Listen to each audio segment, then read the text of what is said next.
आणि तुम्हाला एवढा इश्यू होता तुम्ही जोडी पळून आल्यानंतर सांगायचं होतं ना. ती जोड्या पळून आल्यावर कोण सांगतं उद्या कोणी उठेल नाही जाईल सांगायला तुमचा टायमिंग असा होता आणि तसा होता म्हणून. मान्य करेल का कोण? रात्री 2:30 वाजल्यापासून जागेत आम्ही 125 किलोमीटरचा प्रवास करून आलोय. हा नक्की विषय काय नाही समजलं ना. चला सुरुवातीपासून सांगतो नक्कीच झालं काय. नमस्कार मंडळी, जय शिवराय जय शंभूराजे. स्वागत आहे आपल्या अजून एका मिनी ब्लॉग मध्ये. दुपारी मी माझी गाडी घेऊन गॅरेज मध्ये गेलो. गाडी पूर्ण खोलून ठेवलेली. तेवढ्यात साहेबांचा कॉल आला. बैलगाडा स्पर्धा चालू आहेत लगेच. मग काय गाडीचं अर्धच काम करून मी मैदान गाठलं. मैदानात बैलगाडा प्रेमींची संख्या बरीच होती. गाड्या फुल जोश मध्ये पळत होत्या. 2-4 गाड्या पळाल्या असतील आणि साहेबांचं आगमन झालं. साहेबांच्या शुभेच्छा घेऊन अगदी थोड्याच वेळात परत स्पर्धेला सुरुवात झाली.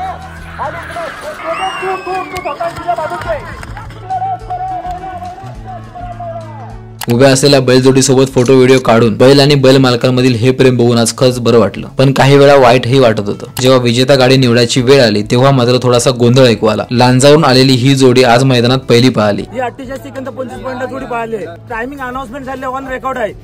1 नंबरला गाडी पळालेली आहे. आणि याच टाइम नोंदी दरम्यान कदाचित काहीतरी गोंधळ झाला असावा. मंडळाने यावर नक्कीच योग्य तो न्याय दिला असेलच. पण मी जास्त वेळ न थांबता गॅरेज गाठलं कारण गाडीचं अर्ध काम बाकी होतं.